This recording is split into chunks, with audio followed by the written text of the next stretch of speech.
Oh, I'll run. Don't worry about me, Don. I've been doing this a while. It's even better. As we normally do, we will start with a moment of reflection, and I think there is enough things in the world going on that we can certainly spend some time reflecting on those that are certainly less fortunate than we are,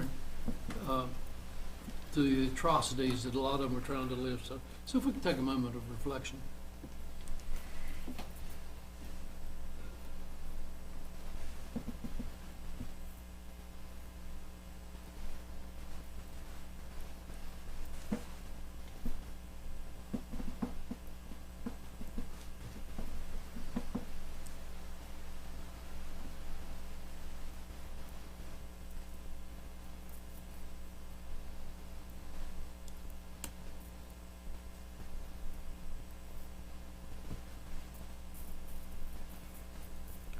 Thank you. If you would stand and join me in the Pledge of Allegiance, I'm going to ask Councilman Tim Wilson to come, please. I pledge allegiance to the flag of the United States of America and to the republic for which it stands, one nation, under God, indivisible, with liberty and justice for all.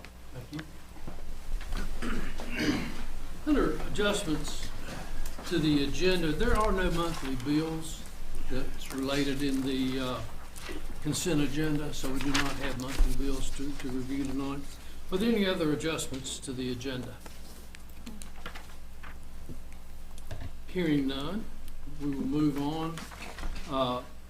Public hearings, we have none scheduled for tonight. Is that correct, Randy? Very good. Under the consent agenda, we had the approval of the minutes of February 22nd, resolution recognizing March 21st and the week of the 20th through the 26th of March as Down Syndrome Awareness Day and Week.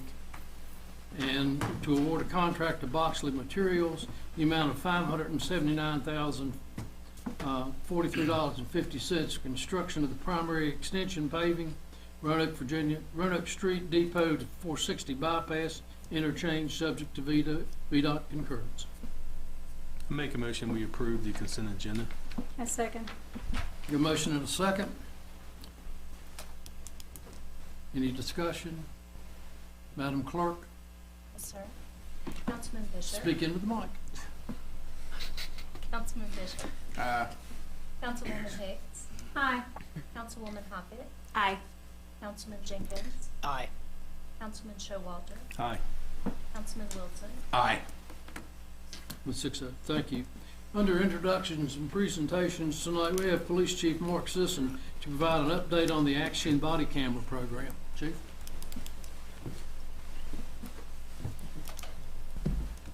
So I've got a body camera I'm going to pass around as I give a presentation. You can take a look at that. Obviously, we spent a lot of money and made a big investment in this project. And as I presented this back in the summer, I realized there was 3 council members present who approved that contract, and the other 3 are adherent to that contract. So I think it's up to me to be able to provide information and answer any questions you might have. I'll be brief and leave some room for questions, and also brought a model tonight, so Mr. Nelson has body camera and taser on, so if you would like to talk to him about it. Before I get into the presentation, I will say that this was a huge logistical project. It took a lot of different people to make it happen. I put this project on Mike Nelson as the fleet manager, and he's done just a phenomenal job making this happen.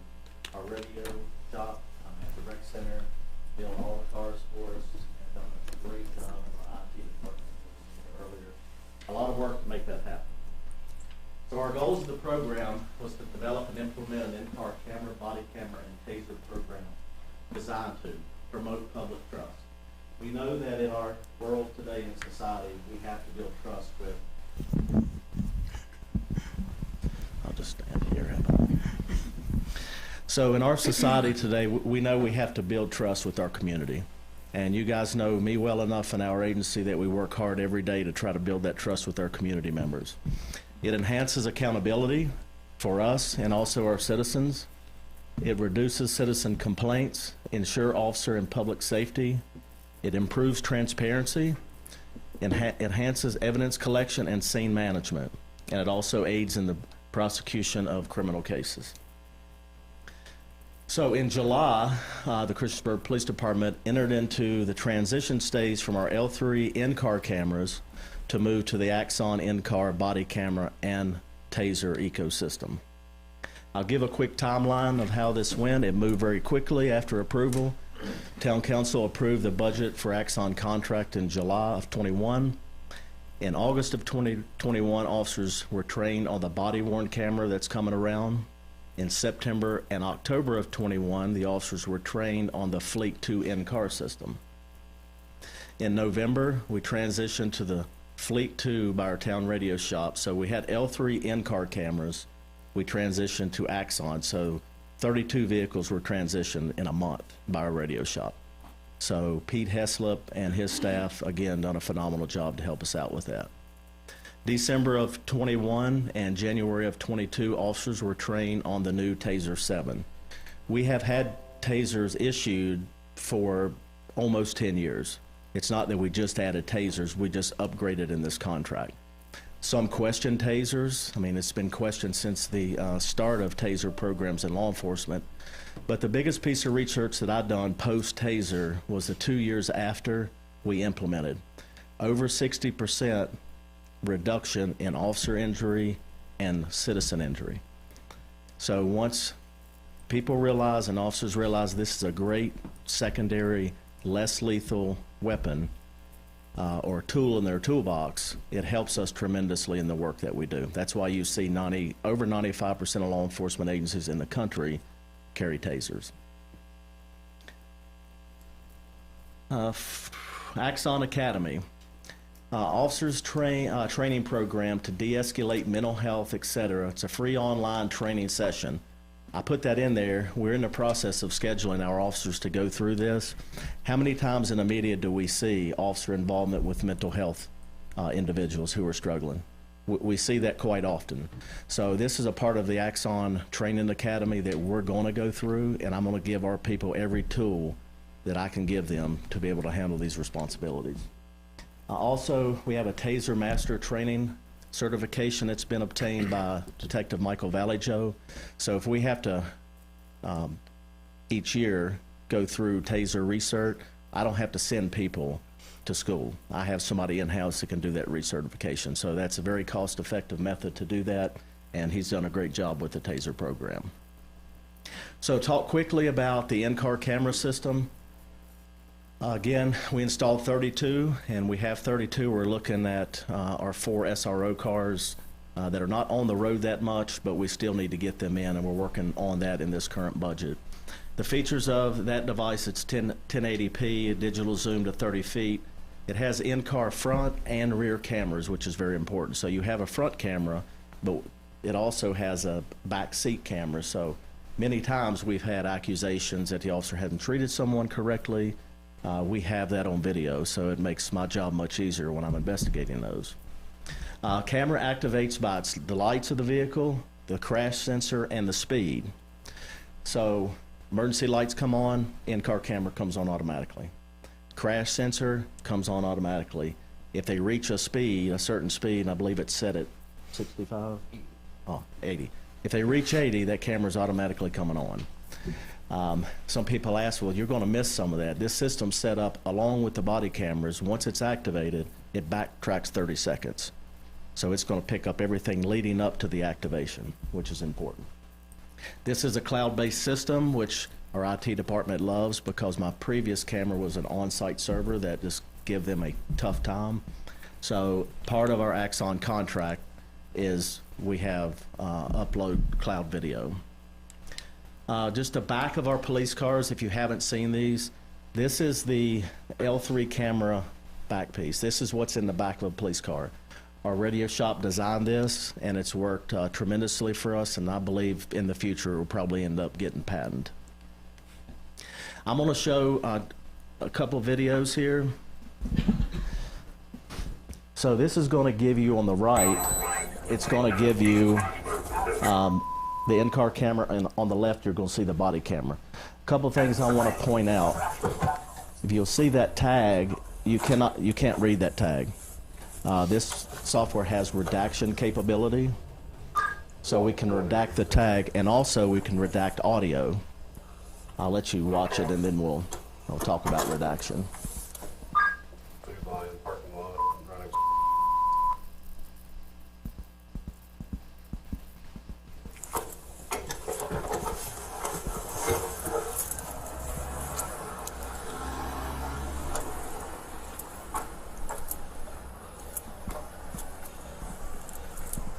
How you doing today? Can I see your license registration, please?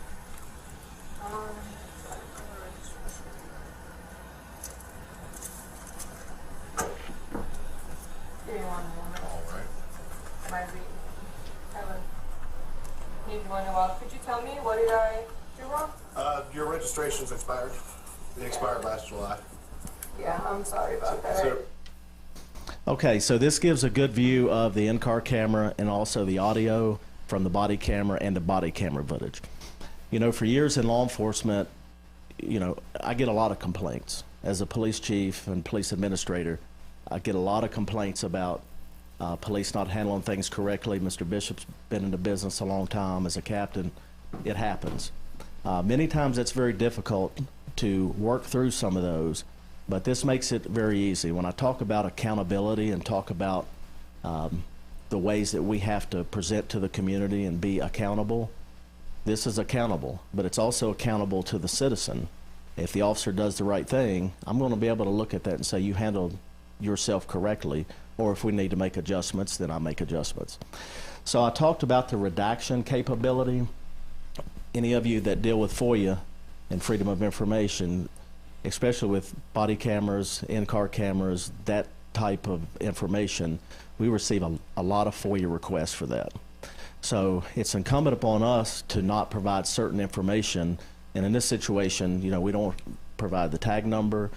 You hear the radio pause. He's running her driver's license, so we redact that audio so they can't pick that up. It redacts her face. And if you saw the first part of it, you could see the officer's mobile data terminal, which has CJIS information. That's redacted as well. So this system allows us to redact. In our previous system, we didn't have that capability. So we were pushing a limit on a couple FOIA requests that we had to produce, but we probably produced more than we needed to. Talk a little bit about the body camera that went around 12-hour battery life, which is important. It's the best in the market. Simply, our officers work 12-hour shifts, so they have to have a device that's going to make it through the shift. Because if we spent this type of money and have this system and it's not working on that incident, that's not good. So I have to make sure that we're up to speed at all times. 30 frames per second, 146 diagonal field of view, camera lens. It's got embedded GPS, so if an officer's down, GPS can be tracked by dispatch. LTE capability, LCD display, and multicam playback. So this I'm going to give you, this is solely the body cameras, and this was a call that the officers responded to. Someone found their door open. They think somebody's in their residence, somebody has broken in, so we respond. Hello? Christopher Police Department. If you're here, please make yourself known. It's the Christopher Police Department.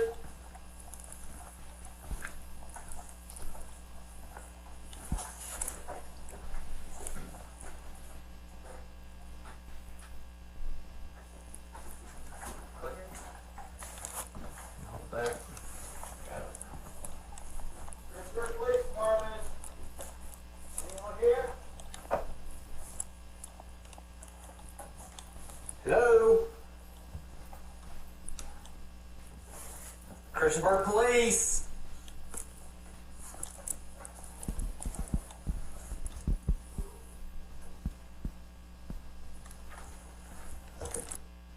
So if that's a call where we have a major incident, we're going to know what happened. If we do not have that, it's going to be the officer's word and the citizen's word and maybe a witness. This is a very important piece for our law enforcement agency to be transparent. Just a few things about redaction. We talked about that already. A lot of FOIA requests, we need to be able to redact that. One thing that it offers is transcription capability. Many of these body camera videos and in-car videos are going to end up in our courts. We have to be able to transcribe those. This system transcribes that for us to provide to the Commonwealth Attorney's Office. The Axon Citizen and Business Upload Link is one of the coolest features about this. If we have a business, you have a business in town, you have footage from a trespasser or somebody that broke in, our detectives send you a link, you upload the video, which goes directly into our Axon system. Probably 50% of people that live in this community either have a Blink or a Ring camera. They can upload that video to our system as well. Taser 7, just talk quickly about that. We upgraded from the previous Taser. This Taser is providing improved performance. It's got close quarter cartridges and long distance cartridges, and which is very important. We talk about mental health, and we talk about we need to use less lethal weapon if we can. This new Taser 7 allows us to provide some distance between an individual and the officer. And again, the statistics that I ran when we developed the program initially, over 60% of reduction in officer and citizen injury. Our training, when we went through that training, we used a simulation training suit and training cartridges, so the officers are in a real-life situation where they have to deploy the Taser into someone who's wearing the training suit. Signal unit, obviously if an officer's in a stressful situation, many times they don't touch that body camera. If they draw the Taser, it automatically activates their body camera. And the same thing with the sidearm. They draw the sidearm or the Taser, it automatically starts their body camera, and you get a 30-minute buffer. So that's an important piece to this program. So what's next? Probably not much because it's very expensive, but there's a few things that I'll highlight.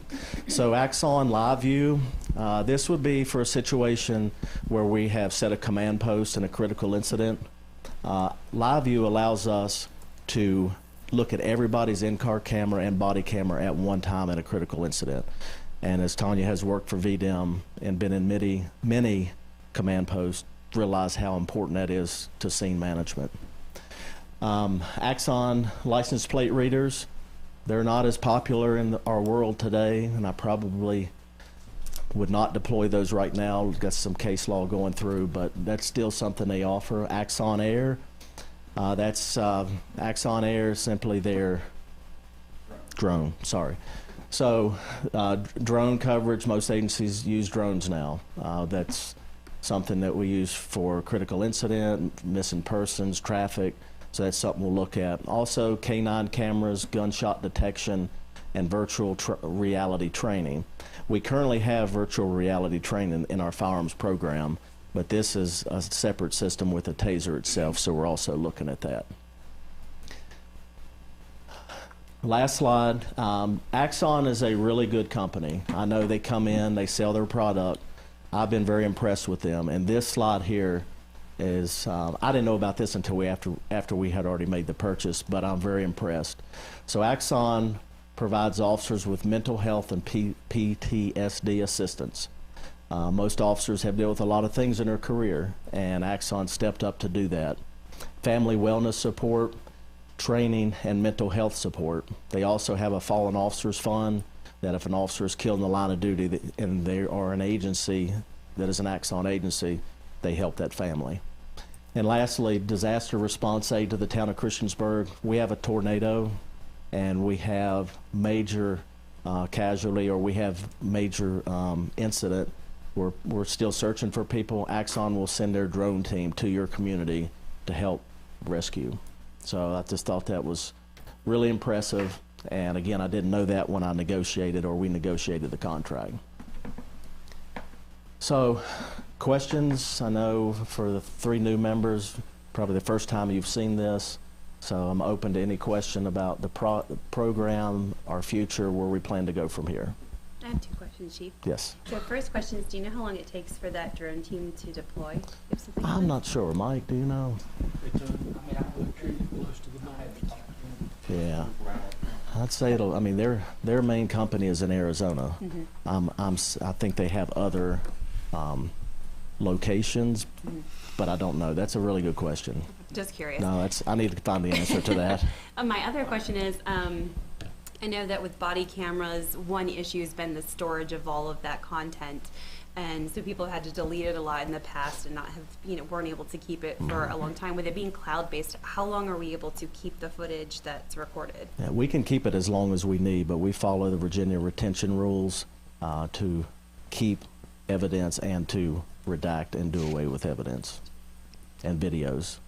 So they'll allow you so much, but I think if you keep everything for 20 years, they're probably going to call you and say, you need to open up the cloud for us just a little. Thank you. And I apologize. When I referenced you to Tanya, I've worked with Ms. Hockett a lot, and I'm just used to saying it, so I apologize. Chief, do we have any drones now? We do not. The Sheriff's Department has a drone program, and we have utilized them numerous times. But I do, in this upcoming budget, have money requested to implement a drone program. And so the aid stuff, that's a part of our package? It's Correct. not an addendum? That's just, that's awesome. Yeah, it is. Thank you, sir. The acts on the air and everything. Can you give us some rough ideas of what the acts on the air will cost? I think we budgeted $30,000 for the Axon drone program. Is that only for one, or how many do we need, or? That's for one, and we can do the job with one. I mean, it's a smaller community. If we have a major incident, we can cover with one. And if we need additional, we have our friends across the street that have a program similar. It's, so we will be owning the drone, and then they will be able to provide the services, the software, and everything else. Yes, ma'am. Updates. Yes, ma'am. Do you know for how long do they provide the services for a drone that you purchase? Is it a 10-year thing, 20-year, or? Well, we're under contract with Axon for 5 years. So as long as that contract is intact, then it's going to cover the drone program. And then what I assume will happen is we will renew with Axon to receive new hardware and continue the relationship we have with Axon. So my understanding was that they kept the software there, right? And then we are able to access it through the internet venues, right? Correct. I mean, it's a cloud-based system that's managed by Axon. So if an officer goes out and has body camera footage, he comes to the police department, they dock their body camera, it automatically puts it in the system. If, for example, if I get a complaint in the morning that, hey, your officer stopped me, he was rude to me, it takes me about 2 minutes to log into Axon, pull the video, review it. So I have access to everything that we do, and it's easy to navigate. It's a very good program. Who is doing the redactation of these videos when you get a FOIA request? Is it you guys or Option? I'm sorry, I didn't hear that first part. Who is doing the redactation of these videos when you get a FOIA request? Is it you guys? I'm sorry. Is redaction, is that what you're saying? Yes. Okay, redaction. So Major Ramsey does a lot of our FOIA information. So if there's a FOIA request, he would handle that. He would do the redactions, or Officer Nelson would handle that because he helped me with the presentation, and he's proficient at that and done a great job. So, yes, ma'am. Great presentation, sir. Thank you. I appreciate it. So show us what you look like, Mike. So just for example, our midnight guys normally wear this vest carrier, which allows them to get some of their items off of their waist. That's one thing with law enforcement officers. They end up with hip problems pretty quickly after 15 or 20 years. So the body camera here and his tasers here.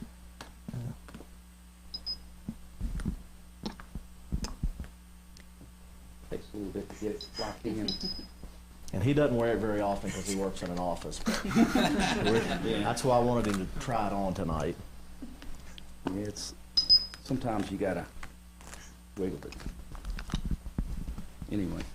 So, do I remember correctly, in our conversations, the new tasers, they actually have a warning buzzer or a beep that says, hey, you got 4 seconds to calm down, I'm gonna tase you. Would you like to demonstrate? No, sir, thank you kindly for asking. Yeah, it does. And you just hit the sides and it sends like a pre-alert.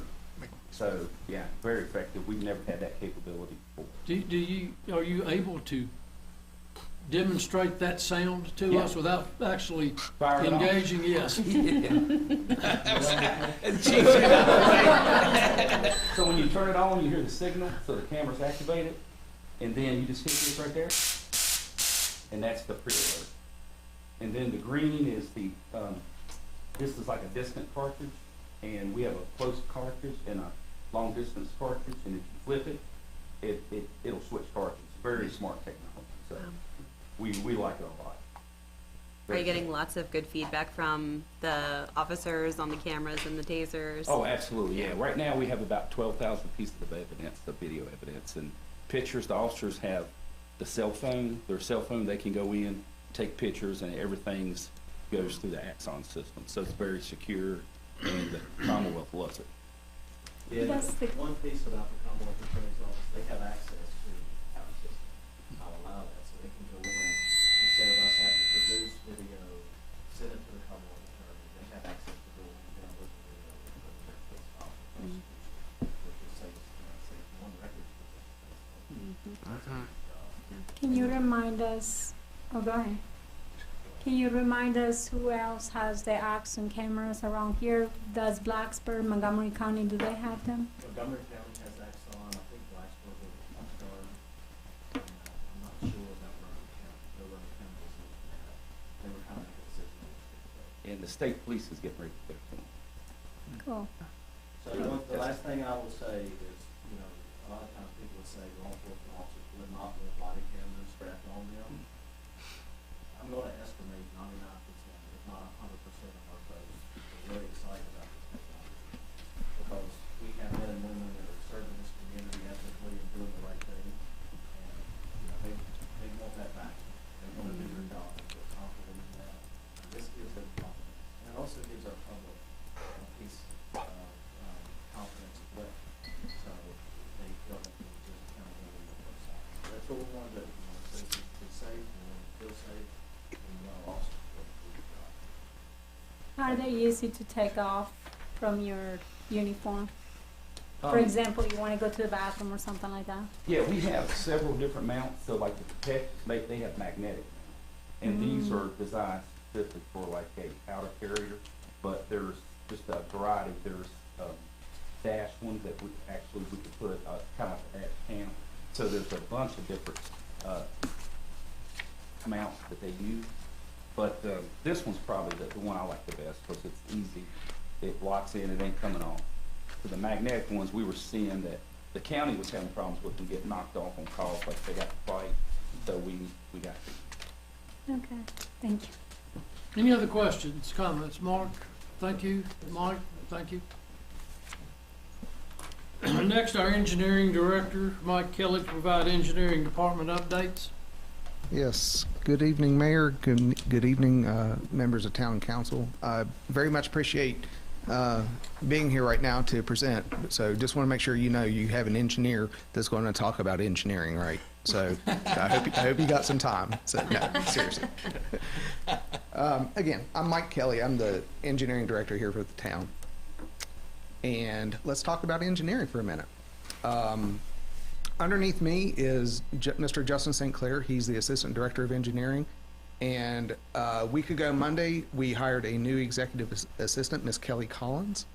And starting at over on the left side of the org chart here, we have Capital Projects Engineer Don Cole. And we have two engineering inspectors, Alan Shaw and Cole Hammonds, that inspect a lot of our stuff for us here, erosion sediment control, some of the engineering stuff that goes in. Beside Mr. Cole is Devin Shields, the Land Development Coordinator. And in the middle there is Environmental Program Supervisor Patricia Kolatoski. And underneath Patricia is Environmental Technician Mitch Riley. And we have a lot of our environmental and our compliance is handled in these two groups right here. Next to Patricia is Sam Holtscheider. She's our civil engineer.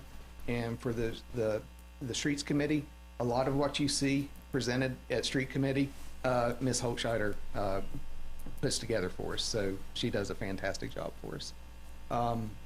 Moving on is Dayton Poff. He's our GIS coordinator. Dayton's been with us, I think, for about 15 years. So he is a long-term employee and a great asset to the town. And last but not least is the engineering technician, Mr. Carl Carell. And a lot of our customer service is handled under Carl. So the core areas of responsibility for the engineering department is maintaining or supporting the following functions. Right up front is customer service, and I just want to stress customer service. That's why it's on top. It is one of the most important things that we do in engineering is try our best to take care of our constituents. Next would be regulatory compliance and environmental programs, land development, geographic information systems, and capital project management. And in performing these functions, these are the disciplines in which happen underneath these functions. We have water, sewer, stormwater, environmental, and transportation. So, starting off with customer service again. We have basically three types of customers that correspond and interact with the engineering department. First are the residents of the town of Christiansburg. Next, we have a lot of internal customers, other departments. And finally, we have the development community that is also a customer of ours. But this is just kind of an outline for an average customer service request that we get. And I would say probably 80% of the requests that we get are probably related to drainage. Probably 15 or so % are related to some kind of regulatory signage, no parking signs, a speed reduction sign, striping on the roads, and items like that. So typically, we would get a customer service request initiated by an internal and external customer. We would make customer contact and perform field investigation and evaluation of the request. And if the request is addressed by engineering, then we would document it in our files. But if it's not addressed by engineering, usually it would go to Public Works as a form of a service request. And then Public Works would create a work order. They would address the work to be done. Engineering would follow up with Public Works to ensure that it's been done and contact the customer again, and the service request would then be closed. So regulatory compliance is a large component of what we do here in the engineering department. We're responsible for compliance in the following areas or support other town departments with compliance. So as far as the landfill closure, we monitor groundwater monitoring and landfill gas monitoring. We have a National Pollutant Discharge Elimination System, or NPDES permits, and the engineering department deals with two functions of that. First being a construction general permit, which we call the construction permitting, and the next would be the NPDES Municipal Separate Storm Sewer System, hence the Ms4 little acronym there. We're great for those things. The last area of compliance that the engineering department deals with primarily is the Virginia Department of Health, VDH, and the Department of Environmental Quality, DEQ. And that's primarily related to potable water, sanitary sewer, and stormwater, and erosion and sediment control. So regarding our environmental programs, the engineering department is responsible for administering several programs that originate at the federal level with the Clean Water Act. Federal government passes this administration on to the Commonwealth of Virginia, to the Department of Environmental Quality, and DEQ passes this administration down to the local level through their programs. So I just want to point out here that this passing from the federal government to the state and from the state to the local level are unfunded mandates. So we're responsible for putting these programs together and administering them. So local agencies ensure compliance with these programs. These programs include erosion and sediment control and stormwater management. So again, starts at the federal level, passes down to the state and on to the local government, and the local government ensures that, in this case, the development community is in compliance with these programs. So related to erosion and sediment control, engineering department reviews the development plan review for compliance with ESC regulations through construction inspection, plans and specification compliance, documentation and enforcement if it's necessary, and we report back project closeout and program reporting back to DEQ. So continuing on with environmental programs, the town is required by DEQ to maintain what's called a Virginia Stormwater Management Program, or a VSMP program, and also a municipal separate storm sewer system program, the MS4. So a lot of the functions that occur under the VSMP program are related to stormwater review for construction plan submittals. And the town is a local VSMP authority. We perform plan review for what's called water quantity and water quality compliance. We perform construction inspections and post-construction responsibilities. And what that means is basically as-built drawings and maintenance agreements that the developers have to enter into with the town as part of the programs. So the MS4 program, this is a 5-year permit that we have with DEQ, and this is primarily the permit that addresses stormwater pollution and improves impaired waters. And we have a few aspects noted here: education and outreach, monitoring construction and municipal operations, and illicit discharge detection and elimination. We also have annual reporting requirements. We have to report to them each year, and by doing that, they assess our program assessment and development. So talk for a moment about land development. The engineering department takes the lead when it's as far as land development in the town, and we take the lead in coordinating the private development process for the town. The main focus of this coordination effort is the Technical Review Committee, or what we call the TRC. The primary objective of the TRC process is to provide an efficient and predictable review and approval process for private development projects. The town advocates for open communication as part of the review process and highly recommends that the applicant schedule a pre-application meeting to coordinate the path forward for their project. And just to highlight a few items related to the TRC process, the development community can submit plans at their convenience at any time for review. The TRC meetings are held every 2 weeks. Meeting dates are published on the town website. So basically the development community can look at the schedule and have some predictability if they submit a good quality set of plans when they could have an approval. We also perform a plan sufficiency review to ensure that all of the information needed for the review has been submitted. And there's a 28-day review period for the first submittal. Review of subsequent submittals may be shorter. So, and just to highlight a few of the items that the engineering department reviews for TRC, and it's not limited to these, is water, sewer, traffic impact analysis, road and street plan and profile sheets, stormwater compliance, erosion sediment control compliance, easements, grading, and street names and addresses. Street names and addresses is primarily handled for our GIS. So just a few statistics about land development. So currently this year we have received 76 submittals. There are 12 plans in active review, and we've approved 14 plans so far this year. And plan revisions approved are 4, and plan concepts reviewed would be 10.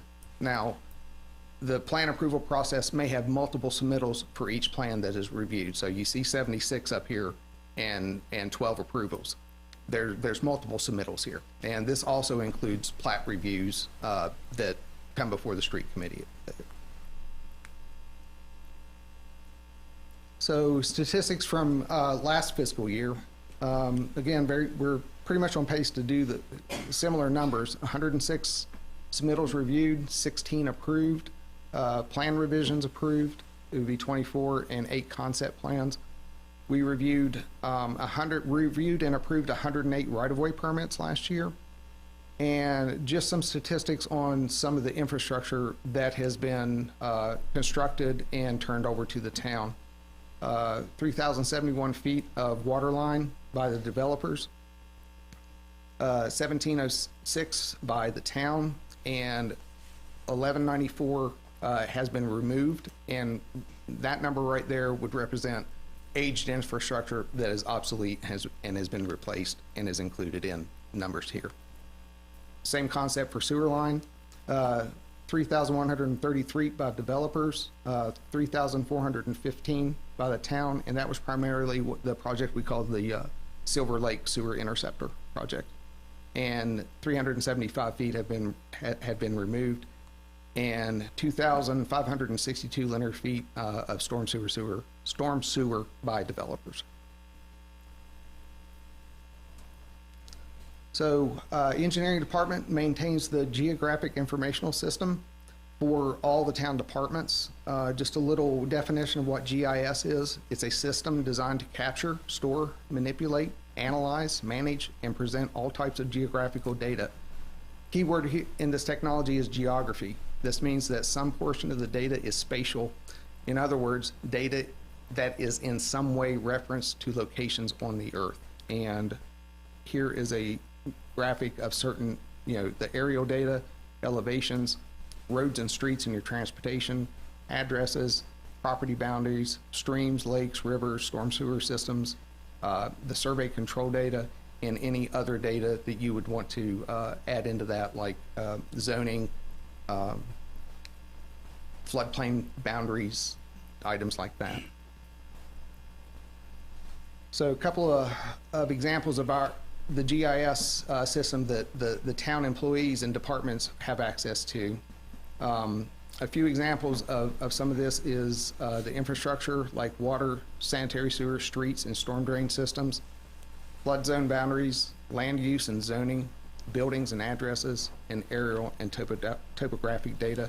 So I just highlighted a few areas showing the topographic maps, the streets, street names, addresses right here, water main running right here, and a sanitary sewer running down the backyards and from the street, and zoning data. There's all kinds of data in our GIS system that's available for town staff.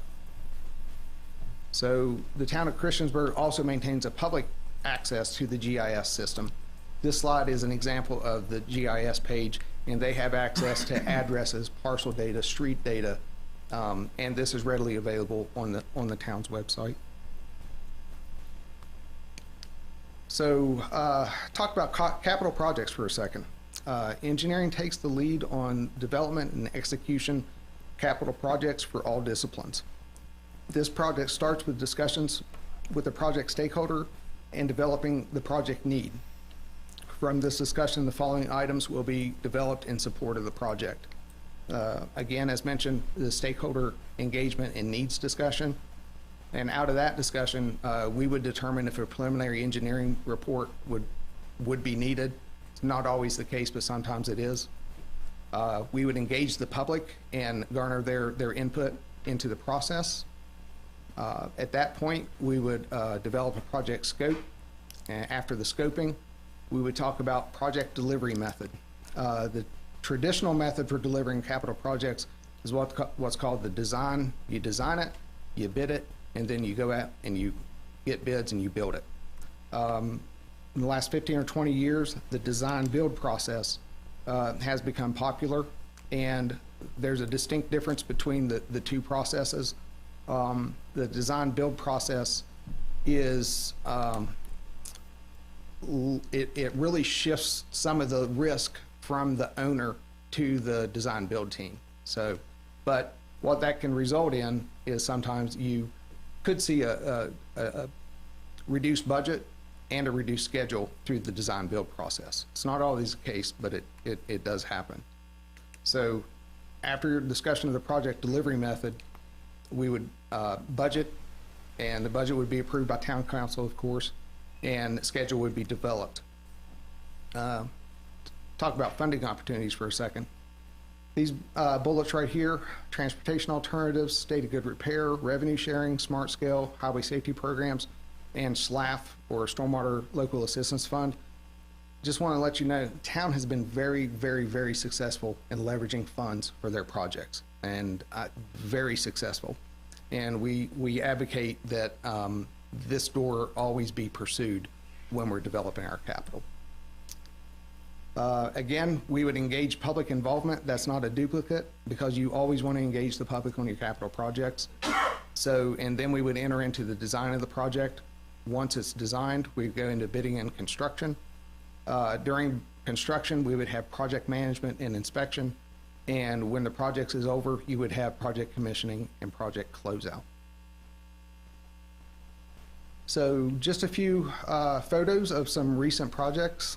You can see here the craning in of the bridge at Depot Park, and a picture of the ribbon cutting for Depot Park. Projects continue. This is our Tower Road channel. This is part of the Tower Road project that is also adding the signal at Tower Road. There was a portion of this project was also armoring the stream and relocating the sanitary sewer out of the stream. That has been done, and we have significantly reduced our infiltration into the sewer, sanitary sewer from stormwater. So this product right here is called Fleximat, and as you can see, it comes in a roll, and you roll it out, and you pin it to the sides of your channels, and it's a erosion matting, and it has seating in the matting already. And over time, you can still see the concrete, the concrete buttons, if you will, in it, but it will grow up, and over time you won't even see it, but it's still armored and it's still there. So wanted to take just a couple of minutes here and play a couple of quick videos. This is a short video of blasting rock for the Silver Lake Sewer Main Interceptor project.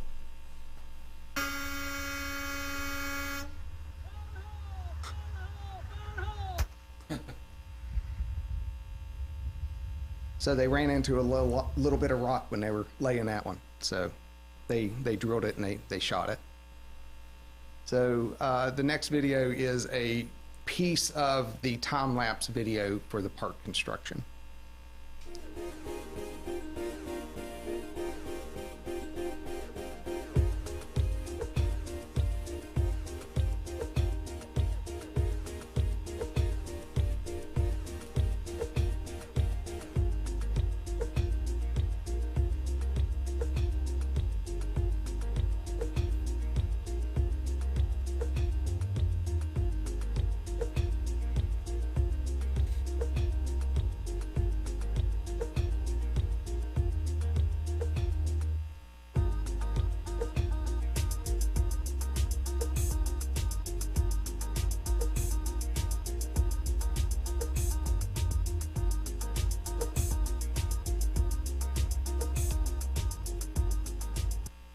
And that concludes my presentation, and I stand for questions. Thank you for the presentation today. A lot of information. About the Interceptor Silver Lake thing video that we just watched, did we do the blasting or was it contracted out? No, ma'am, that was a contractor. Okay, pretty cool. Yeah, we thought so too. So. I didn't, I guess the engineering department, I know that you guys do a lot of work and stuff like that, and you work very close with everybody else in the town, Public Works and everybody else. Do you have anything to do with the comprehensive plan as well? Not directly. We, I kind of, if I had to sum it up, I would kind of say, outside of not talking about IT, but we're kind of like the technical support group for the town, if you will. But we don't have direct engagement with the comprehensive plan. So that's, if Randy could speak to that. This is led by the planning department. The planning commission has input into that. They do have input into the projects that are in the plan, and of course, that are scheduled in the plan. But outside of that, and they do have, they be able to review the plan when we're updating. We're actually starting update of the plan soon.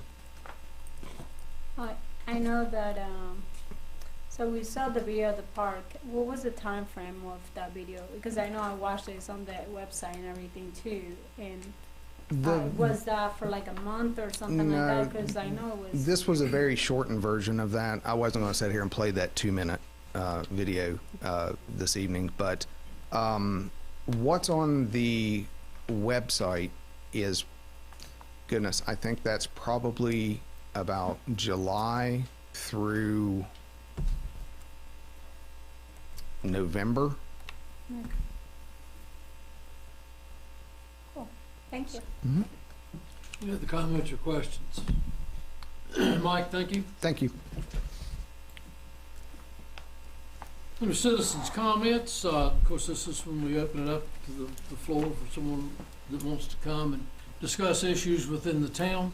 As always, you would address the microphone. You name an address, and you have 3 minutes. Is there anyone here that would like to speak in citizens' comments this evening?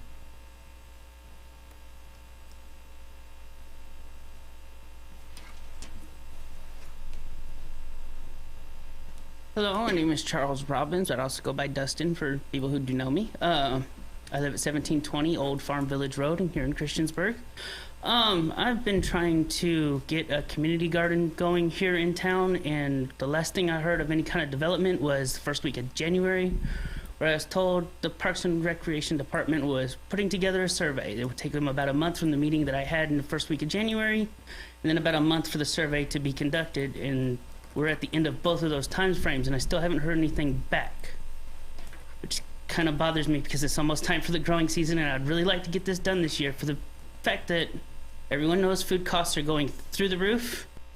And right now, the community I live in, which is Linden Grove, which is owned by CHP. CHP also has another community just north of me, right on the town line, called Linden Green. Those are the two better known CHP properties in the region.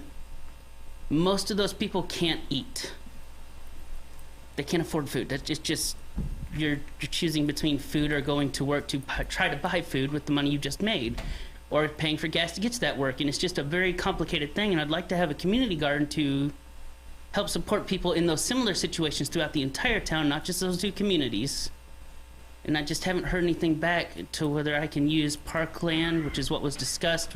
I had initially thought that the future use land in the new park that we're building would have been a great idea because it's one of the larger pieces of unused land we have, but we also have Depot Park, which is usable as a small plot of land that everyone seems to think is the better option, and I kind of do too because it's closer to residents, it's easier access, and it's really close to a distribution spot like where we have the aquatic center and our rec center where the farm thing is.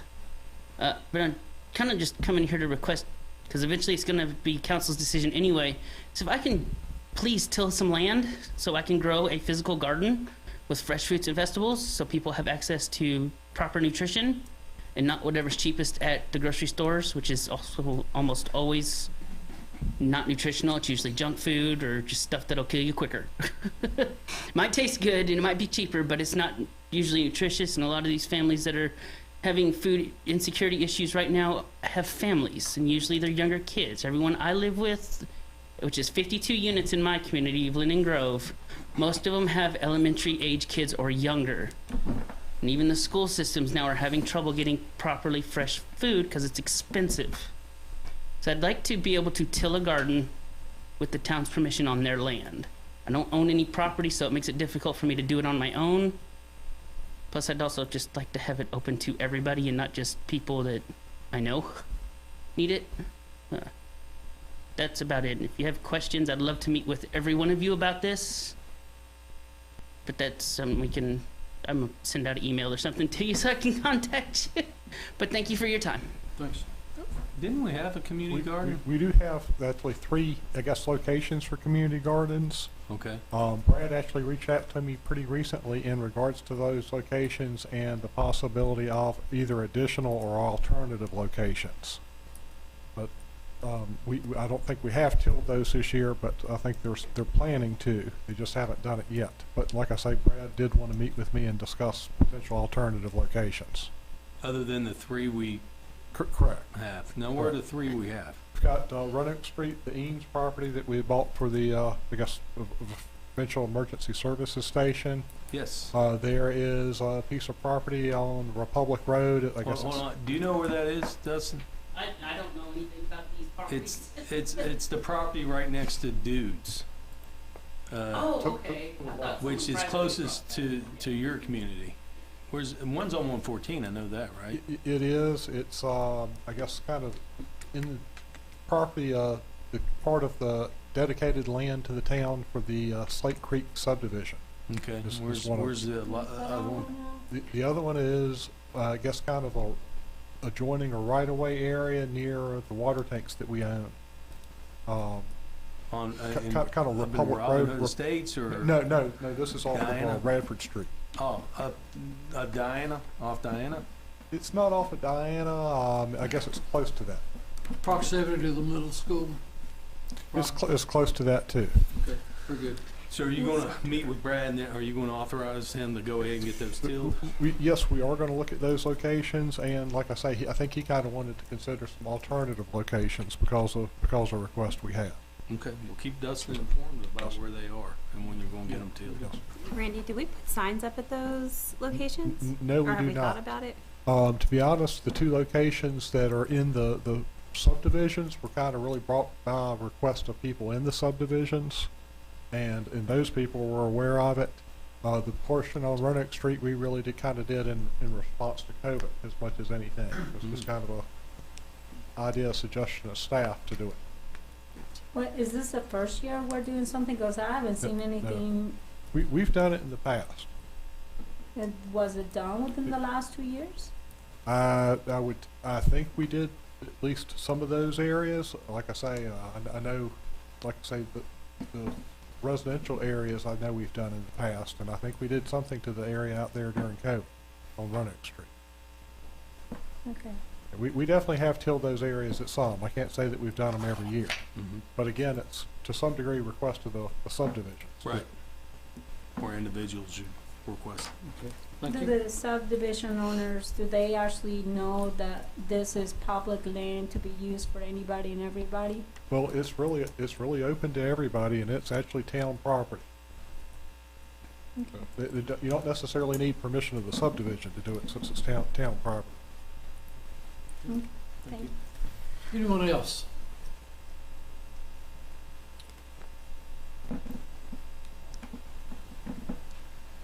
Hearing no one, I'll close the public hearings. Committee reports, central business. Central business, I'm sorry, look at the street. You're looking at us? Well, there's a lot of things that we're working on, but first of all, we're working on the description of the committee description for central business. There is a copy at each of you guys' desk tonight, and we'd love to hear the inputs from you guys and see how you guys feel about the new description.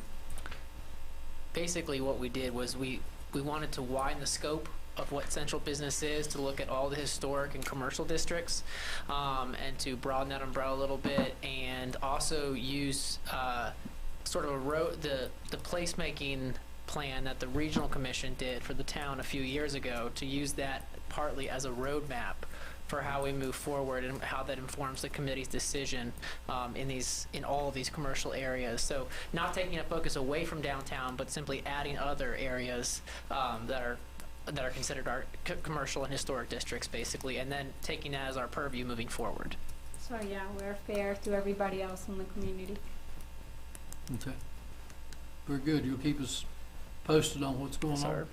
Appreciate the update. Now, you gonna do your report in council reports, or?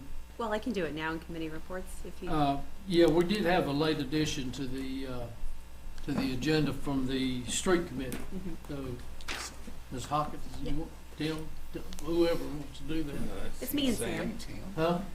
Oh, you're looking toward Tim. I can't remember the committees. They're still new. That's Sam. That's right. Yeah, Sam. I've been here for a couple of years now. But you ain't been on that committee very long. Okay, let's go. Anyway, So we just wanted to make council aware of something we discussed in street committee. We don't need any action taken, but just want to provide some information. So if you look at the map that Andrew's pulled up, there's an area here, this is behind Cracker Barrel on Hampton Boulevard. It goes down, you know, to where those hotels are. There's also a daycare center down there. And we're having an issue where trucks are parking on that road, and we want to be supportive. We know that they need a place to stay and a place to rest, but when they park on both sides of that street, it really limits the access that the for first responders have down Hampton Boulevard to get to those hotels and to also get to that daycare center. So it was brought up to the street committee, the idea of putting some no parking signs just on one side of the street. That way we'll keep that area open for emergency response vehicles to come through, and the other side can remain open for trucks to continue parking. So I think we're going to put, you'll see here, this is kind of a map. They actually won't be that large, so don't worry about that. But we will put those signs, and then they'll go down into that cul-de-sac as well, because it's very difficult when the trucks park through there to also have vehicles maneuver, turn around, and get out of that area. So no action needs to be taken. We just want to let you all know that that's happening. Very good. Thank you. Any comments or questions on either? Thank you. Discussion and action by mayor and council. Resolution of the disposition of a town-owned lot at the intersection of West Street and Johnson Street, tax parcel 497-12, section 3-16A. Parcel number is 107. Is 070451. Public hearing was held on February the 8th, 2020, and I believe we put this out for bid, and we had one bid come back from Joseph Stump, who I believe owns the adjoining properties. Correct. He owns the property, see there at 500 Harless Street. And the bid amount was $1,500. That was the only bid received. What is the tax value on that lot? It's more than that, I know. The Montgomery County current assessment's $5,900. And so we don't lose that tax revenue because it doesn't change the tax assessed value. Is this a person, the person that we got the money, that we got the bid from, is this a person that's been maintaining this property for the last several years? He has been He maintaining. appeared, I think, at the last meeting, or the meeting, and So it's the same identified person? himself. Yeah. Okay. I will so move and approve the resolution for the disposition of the town-owned lot in the Okay. interaction of West Street and Johnson Street tax parcel, as is specified under item A, for the amount of $1,500. Was that the bid amount? $1,500. I have a motion. I'll second. Have a motion and a second to transfer the property to Mr. Stump. Any discussions? Have we thought about putting it on the market or not? Well, essentially, that's what we did by advertising for sealed bids. It was a public- That's not the public same as, advertisement. that's not the same as listing it with a realtor. Right. No, but, if you list it with a realtor, it's only a 35-foot wide lot as far as like building a house. It's not I don't buildable. think it's too particularly useful for that. So I guess advertising it for sealed bid is a way of advertising it. Okay. Literally anybody could have bid on it. Yeah. Okay. So we have any other discussion? Madam Clerk? Yes, sir. Councilman Bishop. Councilwoman Hicks. Aye. Councilwoman Hockett. Aye. Councilman Jenkins. Aye. Councilman Showalter. Aye. Councilman Wilson. Aye. It's 6-0. Congratulations, Stump, you can plant your garden this year. Once you get it cleaned off, right?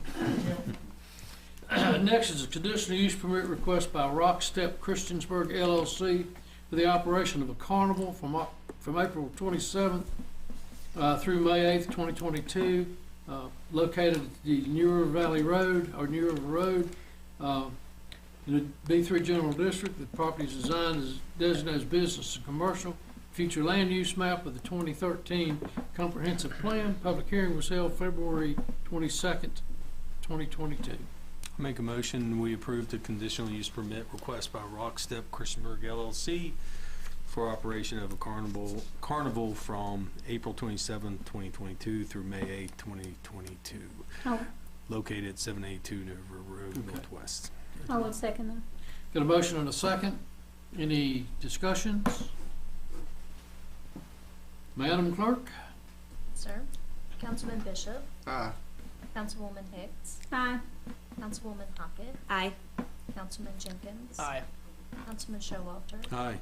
Councilman Wilson. Aye. That's 6-0, thank you.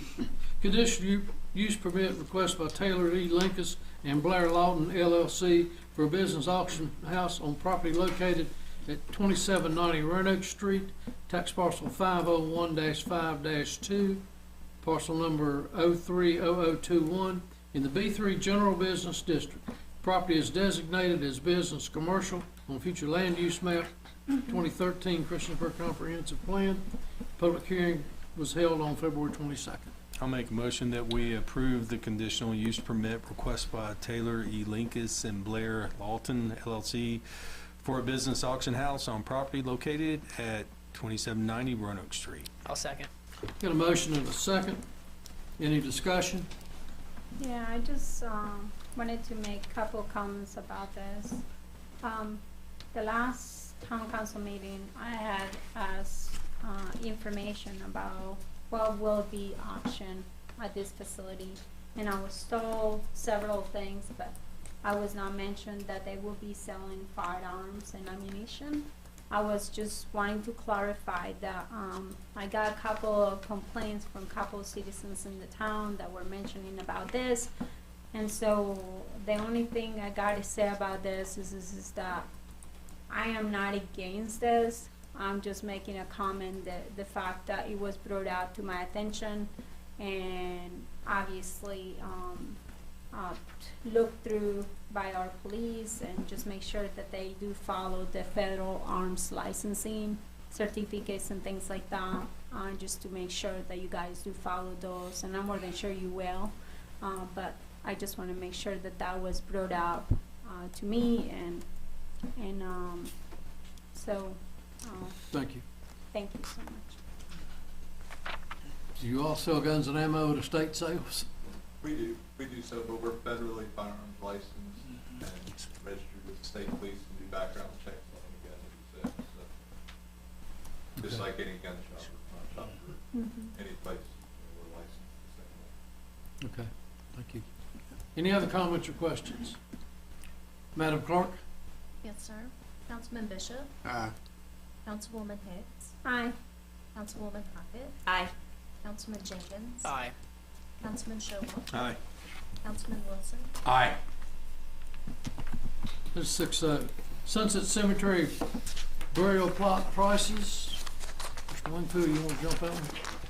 We're looking at opening a new section to Sunset Cemetery, and with that, we traditionally have increased lot prices as we've expanded the cemetery. And with the new section, we're looking at transitioning to $1,200 from $1,000. Bring up I guess a image of the new section that we're looking at is, I guess, towards the center rear of the property, basically, if you're looking at it from South Franklin Street. Okay. So I make a motion that we approve the Sunset Cemetery burial plot sale prices. I'll second that. Got a motion and a second to increase the sales price. Any discussion? What was the price, what was the cost of us surveying and cutting and everything, the lots on this location for the engineering firm that we, I'm more than sure, did we use an engineering firm or did we do this ourselves? I'd say that we probably did use a consultant for it. Do you know the estimated amount that it cost? Not off the top of my head. Okay, thank you. It would be identified in the budget, correct? It Under would. the Sunset Cemetery. It would have been budgeted, yes. Yeah, okay. So it's 860 new plots, is that correct? I don't think it's that. 300. I thought I read somewhere it was. And it's not a major issue. I mean, I think that it was,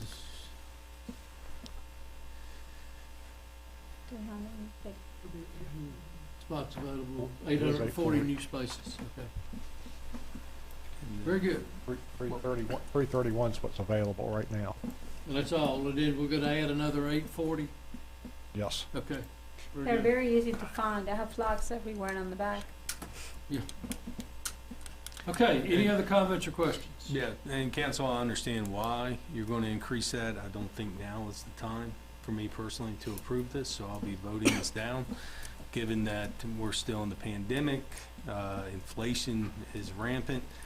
As we know, gas prices now increase, and then, you know, with the death rate of our, at least our seniors at this point, I know there's been a lot I know of in our area, and it may or may not be related to COVID or stress, but I don't think now's the time to really go after somebody's pocketbook. So I won't be voting for this. Okay. I think it's something we can wait until the future. There is payment plan options for this as well for the community. You can start getting your plots today and start making payments every month. They don't have a lot of restrictions as far as that goes from what I have seen. Remember when years ago it used to be, I think it was like $70. I lived really close to cemetery, so the prices have gone up, and obviously was the cost of the cemetery right now to run is like $280,000 a year, right? I can't tell you off the top of my head. We don't make any money off of it as it is No, right now. we do so subsidize it. obviously it's not a money-making thing, and I agree a lot with what you're saying, Showalter, but in my personal opinion, for me personally, I think that we just got to try to make sure that people plan ahead and start making some payment and pay a little bit at a time just to get those plots over time, so. Okay, thank you. Any other comments, questions? Madam Clerk? Yes, sir. Councilman Bishop. Aye. Councilwoman Hicks. Aye. Councilwoman Hockett. Aye. Councilman Jenkins. Nay. Councilman Showalter. Nay. Councilman Wilson. Aye. That's 4-2. Thank you very much. Let's turn to new pages. All right. Next we go on to staff reports. Town manager. Just a reminder of the budget work session. That's this next Tuesday at 6 p.m. Okay. That is a work session. Yes. And it will be, you know, presentation, preliminary presentation of the budget. So there would not, it will not be open for public comments at this point during the meetings. Anything else? It's 6 gonna o'clock. be here, right? It's here, 6 Yes. o'clock here. Mr. Brock, Nothing to report. Thank you, Mayor. any other staff here to report? Council reports, Mr. Showalter. Just got one report, and that's from the Rec Commission. We had our monthly meeting last night. A couple of the bullet points. One of the main items is you'll see here in Town Hall, the Aquatic Center, and the Rec Center, a ballot box. And that ballot box is for our citizens to come in, our residents to come in, and they can choose a name for the park, or at least the goal is to help us name the park. So it's not going to be online, and I would encourage each one of you not to put the ballot online. Our citizens can make the effort when they're at our facilities and put their vote in there. They do have to list their address and confirm that they're a town of Christiansburg citizen. So that's going to be open through March 28th. And then I believe April 22nd is going to be the first event at the Recreation Center. It's going to have food trucks, it's going to have dancing. I think the theme, and again, this isn't official, this is something that is almost official. I think it's going to be you dress as your era. So, Mike, yours would be what, the 70s, 60s? I lost my powdered wig and my tail coat, so I'm not sure. I didn't say 18. Oh, okay. Something like that. For instance, 80s, 90s, you would dress as your era, there'd be music, and Well, I think that's their first. Down collars and loafers. There you go. Roll, boys. And then of the farmer's market, there was some discussion or some update on that. That is going to start in May this year, of course, as always. And I'm sure Marty will be here prior to that to go into detail.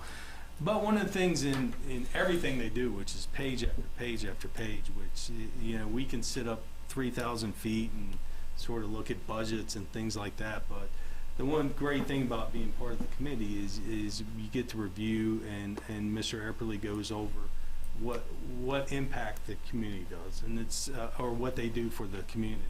And that's one of the things I've always you know, heard from drivers is you have to justify your existence. And if you see what they do on a daily basis, monthly basis for our community, they easily justify it just like any other department in town. So it's pretty incredible when you see a breakdown of that. One of the main things I picked up last night is they're still doing the senior meals, and last month they pushed out 164 meals to seniors in need, and that is paid for by a grant that is still going on right now. So it's you know, they affect our youth, our adults, our seniors. They're all impacted. Special needs. Yes, and they're all impacted on that. Thanks, Mike, for including that. But that's it from the Rec Commission. Mr. Bishop. I don't have anything. Ms. Hicks. I would really like to ask a question from a central committee person to Showalter. And you don't have to answer me today, but would you be able to provide us or provide me an answer as far as like how do you guys feel and see the future of the farmers market? Do you foresee it continuing to be at the rec center later on? Do you foresee it going to Hickok Street? Because I do know the amount of population that is going to the farmers market within the last year, and everything that is being at the rec center is bringing a lot of people to that location. Obviously, it's a lot more central location than downtown, but I kind of want to see what your guys' input is on this, so we can make our plans. I personally feel like I would like to have that information. Don't you agree with something? Well, I would anticipate Marty's going to come and work with you for Central Business about the farmers market and answer questions. I basically am here to tell you there is going to be a farmers market. Logistically, it could be at the rec center, which was highly successful last year. But I'm going to give you new council members a history on why we put it down on Hickok Street. The community wanted something in downtown Christiansburg. It wasn't, if I remember the discussion council had years and years ago, there was discussions to put it here and we should put it there and you can get more people here. But what it all boiled down to is our community wanted something to help revive downtown. And that's why it was downtown. Now it was moved due to this capital project, and council can change that in the future, wherever you want it to go. But if you want that information, it's coming to you, I'm sure, from Marty. So you can get that for yourself, okay? I think as far as a projected history, or where it would stay, just personal observations, is that it was immensely successful. It was a huge success at the rec center. And I would consider it staying there, but again, that's y'all's decision. Right. I don't think yeah, other it is our proposed areas. decision, but I would like to see a little bit more of impact from the Recs department doors, you know, maybe Marty Gordon will bring us that information. Well, it's our decision if we want to move it. If we want to move it permanently to the rec, we will move it. But I'm just giving you a little bit of history why it originated down there. The community wanted a farmer's market, but they also wanted to revive downtown somehow. I don't think there's any other location in town other than Hickok Street and the rec center that would adequately but there were service other the needs of what we CI they was talk about discussed the depot park and right. the downtown park, but that's not a good facility. It's not level.